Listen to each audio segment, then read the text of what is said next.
Pichetto, el presidente del bloque Encuentro Federal, amigo de muchos años, y decíamos, che, somos nosotros los únicos que nos acordamos que estas cosas ya las veíamos. ¿Estás preocupado por la situación social? Sí, Rolando, indudablemente que mostraste algunos aspectos que todavía pueden llegar a parecer razonables. Me contabas que habías mostrado también hechos donde la gente no paga el boleto. Los saltamolinetes. Y salta el molinete. Eso implica algún síntoma de cierta resistencia civil. Hoy ha aparecido una información de que en el subterráneo sacarían también los controles del subte, con lo cual evitar cualquier tipo de conflicto de fricción. O de fricción me parece razonable, pero digo que estos hechos indican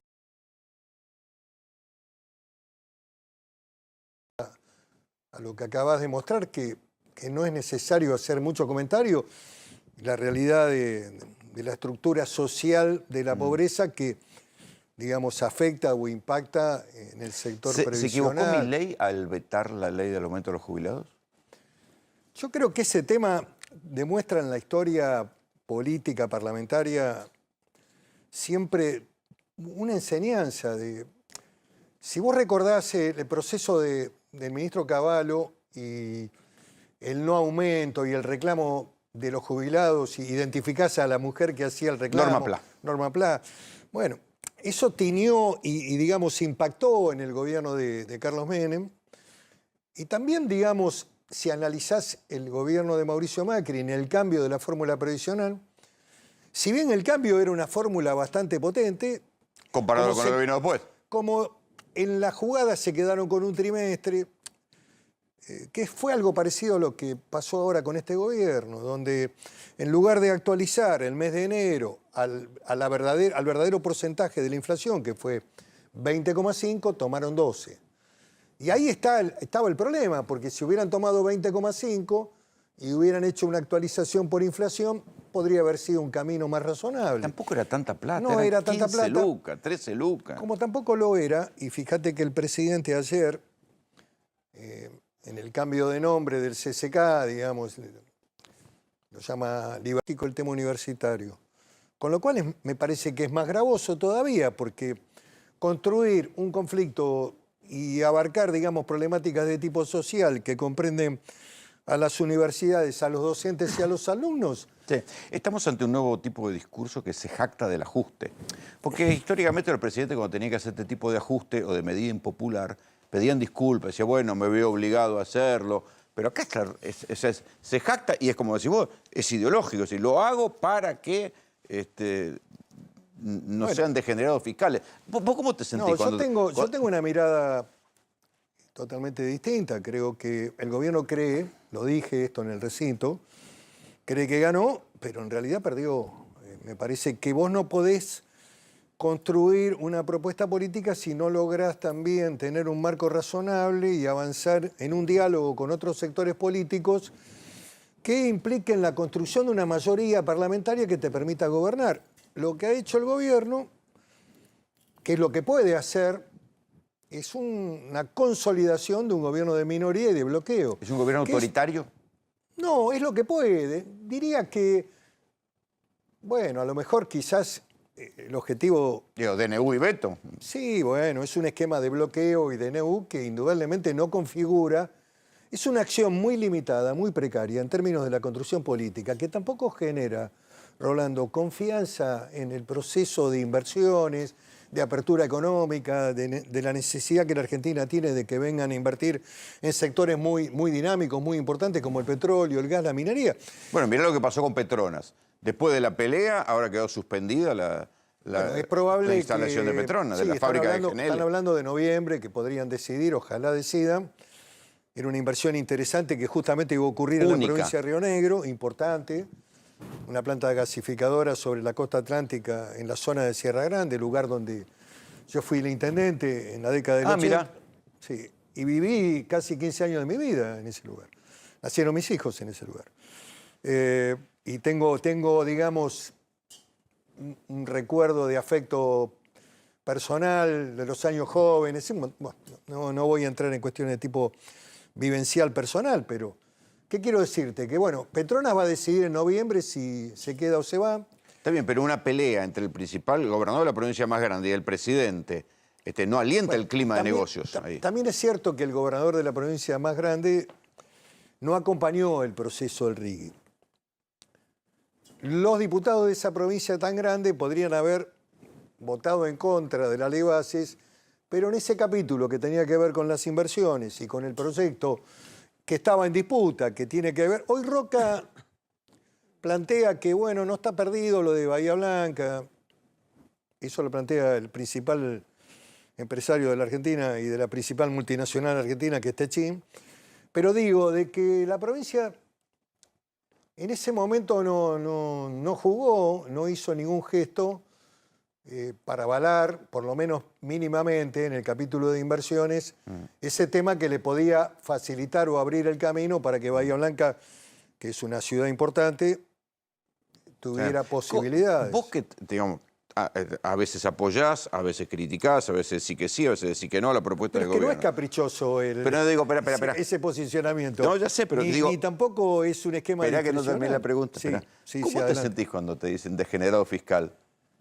Mira, Rolando, vivimos... O ya tenés el cuero duro y no te importa. También eso, posiblemente eso, pero también esto es epocal, ese es el mundo este líquido que vivís, donde hoy en un tuit te dicen cualquier tontería, o algún colega tuyo se la agarra con vos y dice cosas que no son ciertas, y vos te la tenés que fumar. ¿Qué vas a hacer? Este es el Está mundo bien, pero que la vivimos. violencia verbal en algún momento tiene vuelto, Bueno, bueno, vos sembrás vientos, recogés tempestades, hay un viejo dicho. Yo no estoy de acuerdo con eso, no estoy de acuerdo... No es tu estilo. No estoy de acuerdo con el esquema de las ofensas.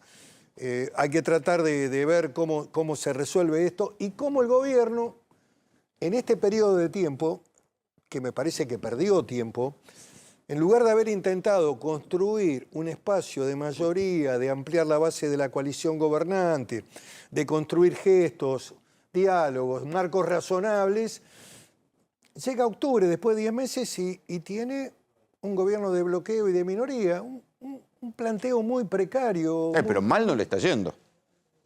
¿Qué Algunas significa? cosas... Bueno, algunos datos...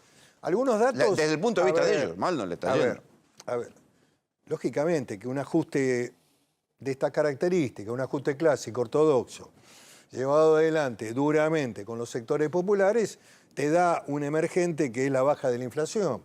Este es un dato que hay que reconocerle al gobierno, que la meta del déficit fiscal, el objetivo de bajar la inflación, es una de las luchas que está dando y hasta ahora ha habido un resultado ciertamente favorable. Si tomamos en cuenta que en este mes hubo 3,5, bueno, podríamos decir que ese planteo está bien, pero ese planteo, yo te escuché en tu presentación de este programa, tiene una gran también precariedad en términos de que no hay reactivación económica, que está sostenido sobre una base recesiva. No hay actividad real. Bueno, el otro día... Está en crisis toda la actividad real El productiva. señor Arriazu, economista que transitó distintos gobiernos, algunos no democráticos. Sí, integró el gabinete de Martínez de Oz. Sí, bueno. Dijo, bueno, no le fue tan mal. Es más, ¿no dicen que fue uno de los ideólogos de la tablita cambiaria? Bueno, es probable. Lo que están usando ahora. No le quiero cargar cosas que debería repasar un poco, pero que sí es cierto de que aparece muchas veces como un vocero calificado de las bondades del programa y dijo, bueno, no le ha ido tan mal en esta primera parte del plan. Yo quisiera saber, bueno, cómo sigue el plan y cuál es la propuesta en términos de reactivación, qué elementos va a haber para tratar de modificar también el esquema salarial. Bueno, siempre hay ganadores y perdedores, y acá los que están ganando son muy poquitos. Bueno, digamos, este modelo, estas características de un dólar bajo también. Hay un dato muy, muy relevante para mí en el proceso económico que impacta en la Argentina, que tiene que ver con la República Hermana de Brasil, que devaluó. Hace 4 días Brasil devaluó. Sí, un 12%. Sí. Se pone más competitiva Brasil y Argentina se pone más cara. Brasil arrastra además un proceso de inversiones muy importante, tanto en la agroindustria como en energía. Paréntesis, le ponen plata al comunista Lula y no le ponen plata al libertario Milei todavía. Que Lula Digo, no en la es- categoría de ellos, ¿no? Lula no es, no digo, es un comunista. Eso. Bueno, son las categorías Digamos, que maneja el presidente. tiene un contenido de pragmatismo y si vos escuchaste el discurso de Lula en Naciones Unidas, te das cuenta de dónde se para Lula. No, pero además él giró y pactó con todo el centro político de Brasil. Hizo una alianza con el centro-derecha, el vicepresidente era de un partido liberal. Así que, para ganarle a Bolsonaro. Entonces, bueno, digo que además tiene una gran experiencia, pero digo ¿Pensás que que va a las terminar pasando, condiciones... pensás que va a terminar pasando algo así en la Argentina? Bueno, yo creo que en el inicio Milei tenía la posibilidad de construir esa propuesta, de avanzar hacia... Hasta ahora lo único que ha consolidado es el acuerdo con el PRO, es un acuerdo transitorio.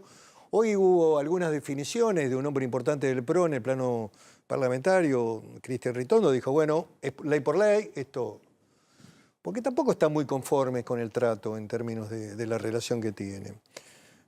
Nosotros hemos hecho, Rolando, un aporte a la gobernabilidad de la Argentina. Sí, claro.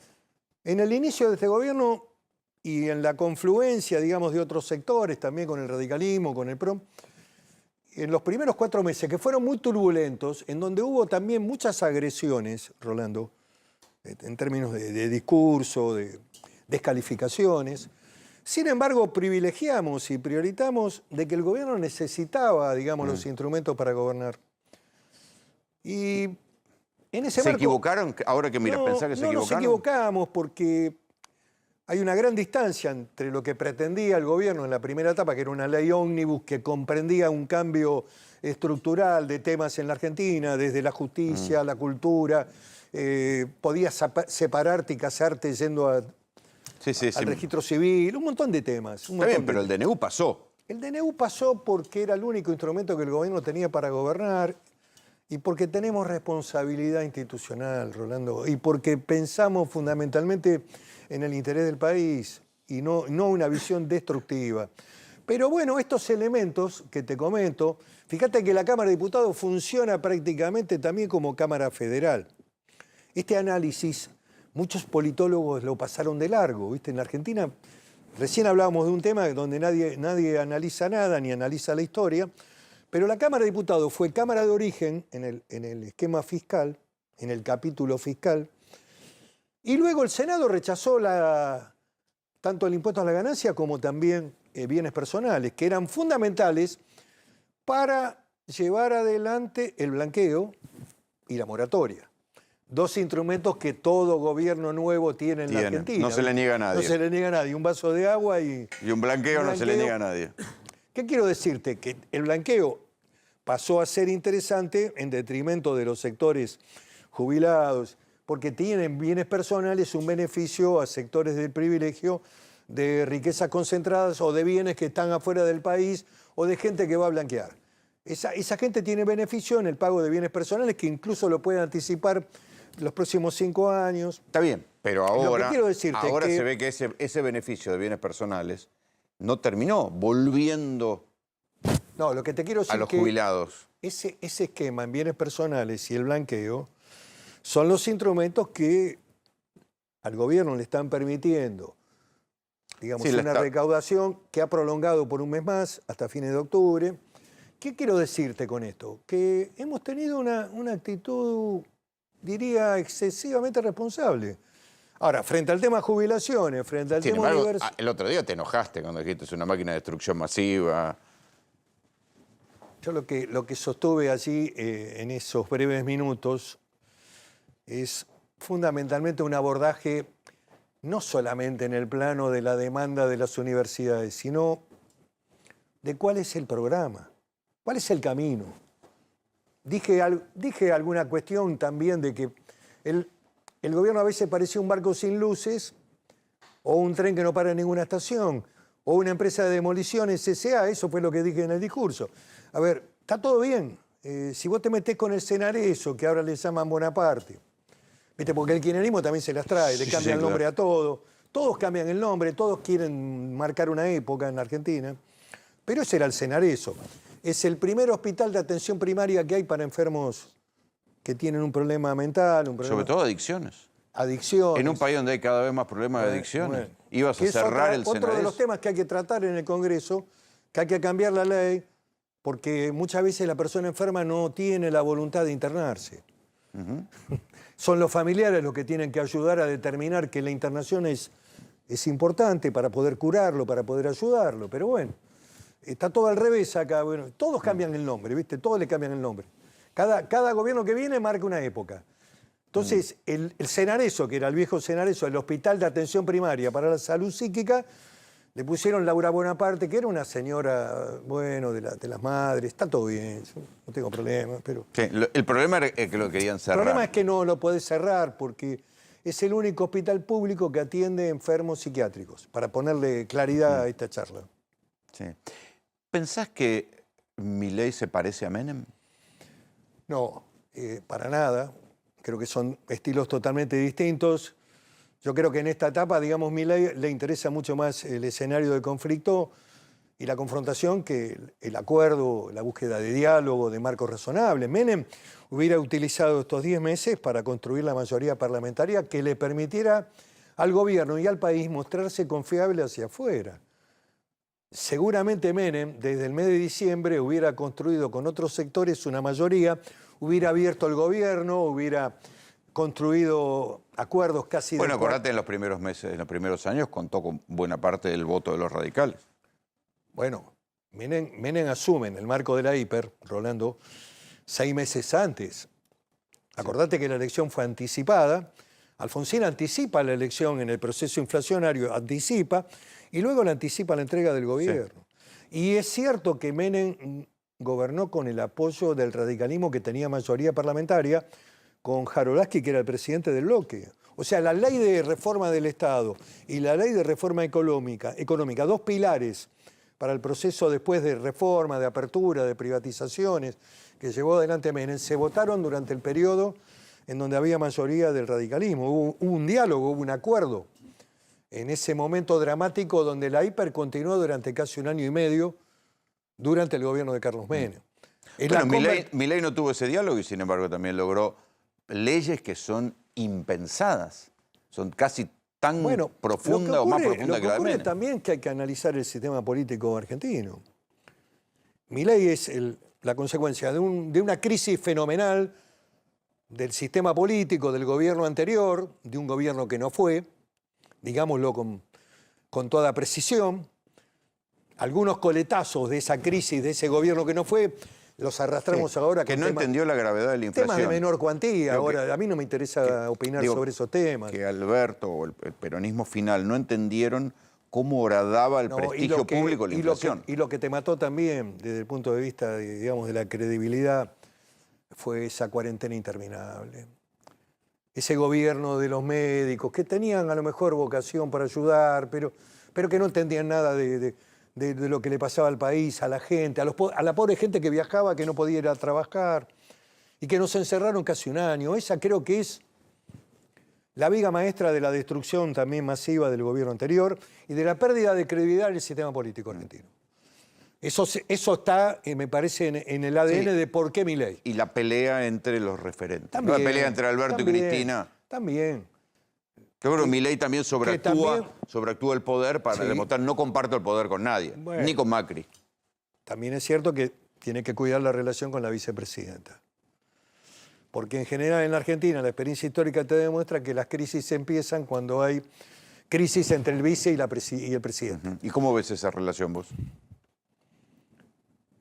Yo veo que hay problemas ahí. No estoy en el diálogo personal, pero... No, está bien. Yo percibo pero conocés los pasillos del Congreso mejor que nadie. Pero bueno, me parece que la vicepresidenta ha marcado algunas decisiones con mucha autonomía frente a cuestiones que son de gobierno y que son propias también del Poder Ejecutivo, como el tema de la política exterior. En fin, no quiero entrar a evaluar quién tiene razón o no, lo que creo también es que... ¿No te inquieta el revisionismo de la presidenta sobre los años de la dictadura? Creo que hay que encontrar un punto de equilibrio ahí, Rolando. También me inquieta esta exacerbación de la política anterior, donde los jóvenes rebeldes del 70 eran buenos y tenían un espíritu realmente extraordinario, pensaban ni una cosa ni la otra.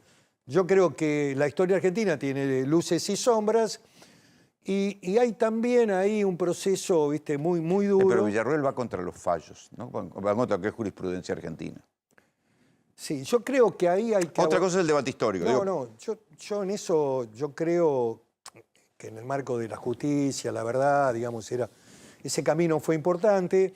También siento que hay algunas cuestiones que el sistema judicial no respondió adecuadamente. Hay procesos muy largos, Rolando, ahí. Hay procesos de prisión preventiva sin sentencia firme. Hay muchas cosas que... Se podrían ajustar. Pero por supuesto, que deberían haber funcionado frente a esa temática de una manera más precisa. Y también pienso, Sí. esto lo pienso personalmente, que los países tienen que mirar para adelante, de que las heridas están, nadie puede dejar de analizarlas, hay que resolverlas mediante el mecanismo de la justicia, pero en algún momento también la Argentina tiene que dejar de mirar atrás, ¿viste? Y mirar para adelante, construir la idea de la unidad de los argentinos, la unidad nacional. No parece que Milei sea un hombre con un discurso de unidad, sino todo lo contrario. Creo que pierde una gran oportunidad, porque yo creo que había también, así como había un cambio epocal para ordenar lo fiscal y para que la Argentina pueda ser previsible en el plano económico, que no se gaste más de lo que se recauda, y que creo que ese ADN Milei lo va a incorporar a los próximos gobiernos. Creo que ese es el logro. Ahora, eso tiene también un correlato. Yo coincido con esa mirada, pero también yo digo, cuidado con la previsibilidad social, Rolando, lo que vos mostrabas en la pantalla. Porque eso también hace al cuadro de situación y a tratar de tener un equilibrio ahí, y a lo mejor no ir tan rápido, a lo mejor ir analizando algunas cuestiones que son muy sensibles, muy delicadas. No, porque además yo pienso, un gobierno que se ensaña tanto o que ignora tanto a la gente concreta que tiene que viajar en bicicleta o a los jubilados que se desesperan y que tiene semejante nivel de violencia verbal, cuando el péndulo vaya para el otro lado, ¿cómo va a ir? Bueno, a ver, siempre pienso... O sea, estimula el surgimiento de otros líderes autoritarios.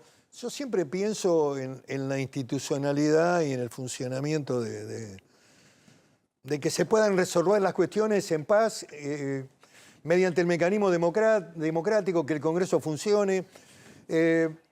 No creo de ninguna manera que sea conveniente la violencia. No pienso No, estamos de acuerdo. Ahora, es cierto también de que hay una gran preocupación en el hecho de exacerbar el discurso. Vos sabés que la violencia física antecede siempre la violencia de tipo verbal. Es peligroso ese camino. Claro. Siempre es así. Y después también hay respuestas en reciprocidad, con lo cual no es bueno estos scratches. Yo no comparto ninguno de los scratches. Nunca me gustaron, sea quien sea la víctima, pero también hay un conjunto de reacciones que tienen que ver con ese proceso que es una espiral. No, porque además los scratches en redes son verbales, son simbólicos, y después se pasa a la lógica del scratch real. La calle. Por eso, y además ya vivimos durante el gobierno del final de Alberto, los tipos que iban, los de Revolución Federal, que iban a escrachar a la gente, y terminó con Cristina con un revólver en la frente. También, que es un tema que todavía hoy no está aclarecido, que la justicia está... La justicia está en deuda, me parece, ¿no? Sí, tiene que resolverlo. Hay un tribunal oral que... Sí, pues separaron la investigación.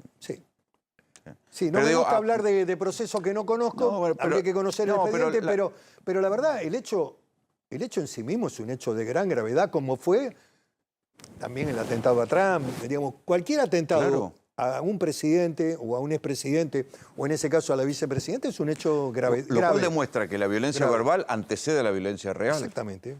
Estoy de acuerdo con eso. Y es preocupante. Y claro que es preocupante. Porque y si a Milei le sale mal. Habría que bajar un cambio y creo que hay que encontrar caminos de diálogo. Ahora estamos en el abordaje de una ley fundamental para el país, como siempre es el presupuesto, y a la Argentina no le conviene no tener presupuesto, ni a Milei tampoco le conviene no tener presupuesto. Ellos dicen que sí. Bueno, ellos dicen que sí, pero el país no es creíble, Rolando. Tampoco es creíble con un gobierno de bloqueo. No es creíble con un gobierno que no tiene presupuesto, porque vos tenés que darle una mirada de, a ver, de que la cosa es posible, de que se puede gobernar la Argentina, que la Argentina es gobernable, de que podés hacer cambios, que las inversiones que van a venir vos las vas a responder. Y por lo tanto, si vos tenés un gobierno chiquito, un gobierno de bloqueo, un gobierno sin presupuesto, por segunda vez, bueno, indudablemente que eso no genera confianza ni a los organismos multilaterales de crédito, ni al Fondo Monetario, Ni a los que van a venir ni a a los que invertir. van a venir a invertir. Miguel, gracias por venir. No, gracias, Rolando, un gusto, como Gracias. siempre. Y nosotros nos fuimos a las universidades porque una de las